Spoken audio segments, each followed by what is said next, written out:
ইউটিউবে গ্রো করার স্টেপ তো সবাই বলে, বাট একটা নিউ ক্রিয়েটর শুরুর দিকে যেই মিস্টেকগুলো করে থাকে সেগুলোর কথা কেউ বলে না। আর আজকের এই ভিডিওতে আমি তোমাদের ঠিক এমনই 5টা মিস্টেকের কথা বলবো যে মিস্টেকগুলো প্রত্যেক ক্রিয়েটররাই নিজের ফার্স্ট ইউটিউব চ্যানেলে ফেস করে থাকে। ইভেন এই মিস্টেকগুলো আমিও 2 থেকে 3 বছর ধরে করে আসছি। আর এই মিস্টেকগুলো কি যেটা সব ক্রিয়েটররাই করে থাকে এটা জানতে হলে ভিডিওটাকে ফুল ওয়াচ করো। অ্যান্ড আই এম শিওর এই মিস্টেকগুলো জানার পরে তুমি কিছু হলেও এই ভিডিও থেকে নলেজ গেইন করতে পারবে।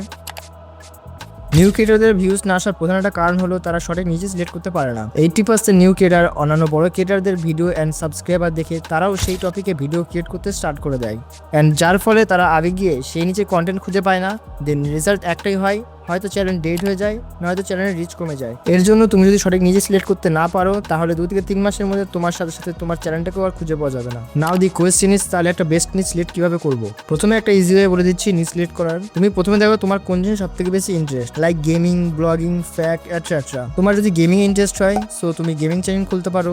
তোমার যদি নানান জায়গায় ট্রাভেলিং করতে ভালো লাগে সো তুমি ব্লগিং চ্যানেল খুলতে পারো। তোমার যদি সায়েন্স কিংবা এক্সপেরিমেন্ট ভালো লাগে তাহলে তুমি ফ্যাক্ট চ্যানেল খুলতে পারো।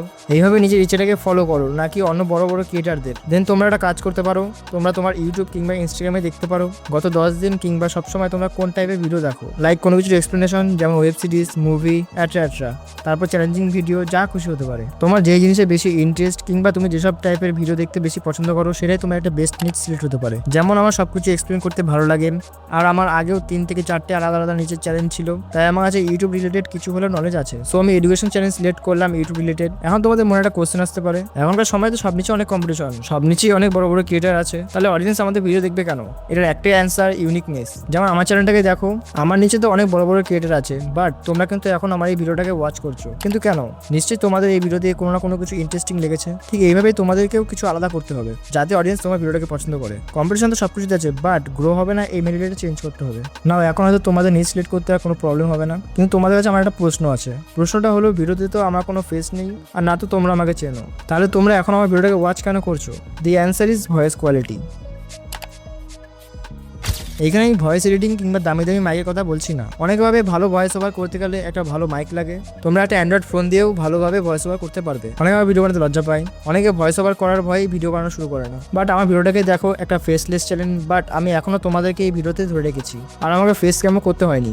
তোমার যদি ফেস ক্যাম ভিডিও বানাতে প্রবলেম হয় দেন তুমি ফেসলেস চ্যানেল চুজ করতে পারো। বাট তুমি ফেস ক্যাম কিংবা ফেসলেস যেই ভিডিওই বানাও না কেন, তোমাকে first and fall main focus করতে হবে ভয়েসে। তোমার ভিডিও কোয়ালিটি যতই খারাপ হোক না কেন, তুমি যদি অডিয়েন্সকে ইমোশন ফিল করিয়ে ভিডিও ধরে রাখতে পারো, সো যতই কম্পিটিশন থাকুক, যতই ভিডিও কোয়ালিটি লো হোক, অডিয়েন্স তোমার কাছে বারবার ফিরে আসবে। এখন আমি ভয়েস ওভারে ফুল গাইডলাইন তো দিতে পারবো না, বাট নিউ ক্রিয়েটারদের কিছু প্রবলেম সলভ করে দিতে পারবো।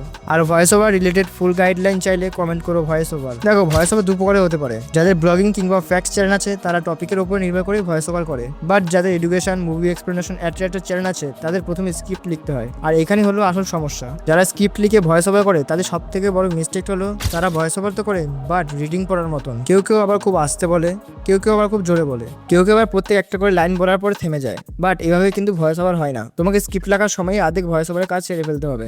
মানে স্ক্রিপ্ট লেখার সময় তোমাকে জায়গায় জায়গায় দাড়ি, কমা, জিজ্ঞাসা চিহ্ন এটসেট্রা দিতে হবে। আর যখন তুমি ভয়েস ওভার করবে তখন তোমাকে ভয়েস ওভার করার আগে 4 থেকে 5 বার ভালোভাবে স্ক্রিপ্টটা রিডিং করে নিতে হবে, যাতে ভয়েস ওভার করার সময় বারবার আটকে না যায়। তোমার ভয়েস ওভার করার সময় যেন এটা মনে না হয় যে তুমি কোনো রিডিং পড়ছো। তোমার ভয়েস ওভার করার সময় মনে হতে হবে তুমি কোনো ফ্রেন্ড কিংবা কোনো রিলেটিভের সাথে কথা বলছো। আর ভয়েস ওভার করার সময় একটু লাউডলি কথা বলবে, লাইক কোনো টিউশন মাস্টার যেমন টিউশন পড়ানোর সময় কোনো টপিক এক্সপ্লেন করে, ঠিক সেইভাবেই তোমাকে এক্সপ্লেন করতে হবে। তুমি প্রত্যেক টপিকের মিডলে 2-1 বার করে ব্রেক নিতে পারো। তুমি নর্মাল যেরকম লোকেদের সাথে কথা বলো ঠিক সেভাবেই নর্মাল কথা বলবে। এইখানেও ঠিক সেই একইভাবে অডিয়েন্সদের ইমোশন ফিল করাতে হবে। আজকে আমি শুধু ভয়েস ওভার টেকনিকটা বললাম, নেক্সট টাইম ভয়েস ওভারের ফুল গাইডলাইন শেয়ার করবো। নাও মিস্টেক নাম্বার 3, ফুল ব্র্যান্ডিং এর মানে বলতে আমি এখানে তোমাদের bad logo, bad banner, bad thumbnail সম্পর্কে বলছি না। আমার মানে হলো যখন কোনো নিউ ক্রিয়েটার ইউটিউবে তাদের ফার্স্ট চ্যানেল শুরু করে তখন তারা অন্যান্য বড় ক্রিয়েটারদের কপি করে থাকে। যেমন আমার নিচে একজন বড় ক্রিয়েটার আছে ডিকোডিং ওয়াইটি। অনেকে ডিকোডিং ওয়াইটি লোগো কপি করে, ব্যানার কপি করে, থাম্বনেল কপি করে। আর যদি তুমি ওই মিস্টেকটা করে থাকো দেন এখনই স্টপ করে দাও। এতে তোমার চ্যানেল গ্রোথ দূরের কথা, তোমার চ্যানেল আস্তে আস্তে ডেড হয়ে যাবে, কারণ অডিয়েন্স বুঝে যাবে তুমি কপি ভিডিও দাও। এতে তোমার চ্যানেলে শুধু হেটই দেখা যাবে। তোমার ভিডিও যতই খারাপ হোক তাও অডিয়েন্স দেখবে, বাট তুমি যদি বড় ক্রিয়েটারদের কপি করো তাহলে তারা হেটই দেবে। এখানে রং টপিক বলতে 2 জিনিসকে বোঝানো হয়েছে, first impression, regular topic. Normally 80% ক্রিয়েটাররা কোনো রিসার্চ ছাড়াই নিজেদের ফার্স্ট ভিডিও রং টপিকের উপরে করে দেয়, অ্যান্ড রেজাল্ট কিছু এমন আসে। এটার কারণ হলো যেহেতু তুমি একজন নিউ ক্রিয়েটার, তাই অডিয়েন্স তোমাকে এখনো চেনে না। তাই সবসময় প্রথমে 2-3টে ভিডিও কোনো ক্রিয়েটারের উপরে করাই উচিত। না হলে তুমি আরেকটা কাজ করতে পারো, প্রথমে নিজের নিচ রিলেটেড 4-5টা বিগ ক্রিয়েটারের চ্যানেলে যাও, দেন একটু রিসার্চ করে দেখো ইতিমধ্যে কোন কোন ভিডিওগুলোর মধ্যে তাদের সব থেকে বেশি ভিউস এসছে। এইভাবে ট্রেন্ডিং যাকে ইউজ করে তুমি তোমার ফার্স্ট অ্যান্ড রেগুলার ভিডিওর টপিক খুঁজে বের করতে পারবে। একটা লং টপিক তোমার পুরো ভিডিওটাকে খারাপ করে দিতে পারে। তুমি যতবারই থাম্বনেল, এসইও, কোয়ালিটি কন্টেন্ট করো না কেন, যদি তোমার টপিকই রং হয়, টপিকের কোনো চাহিদাই না থাকে, দেন তোমার খাটনিটাই পুরো ব্যর্থ হয়ে যাবে। Now the last and most important mistake. আমার ইউটিউব চ্যানেলের সব থেকে বিগেস্ট মিস্টেক ছিল আমি বড় বড় ক্রিয়েটারদের ভিডিও তো দেখতাম, বাট ওই ভিডিও থেকে যেটুকু নলেজ গেইন করতাম আমি সেটা আমার নিজের ভিডিওতে অ্যাপ্লাই করতাম না।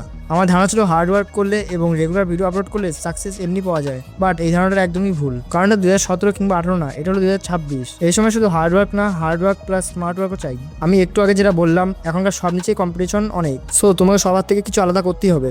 আর তুমি আলাদা ঠিক তখনই করতে পারবে যখন তুমি কোনো নলেজ গেইন করে সেটা নিজের ভিডিওতে অ্যাপ্লাই করবে। কোনো কিছু একদিনে হয় না, বাট ট্রাই করে যাও। একদিন এমন সময় আসবে তুমি আমার জায়গায় নিউ ক্রিয়েটারদের নলেজ শেয়ার করবে। নাও আজকের ভিডিওটা শুধু এইটুকুই, দেখা হচ্ছে নেক্সট ভিডিওতে।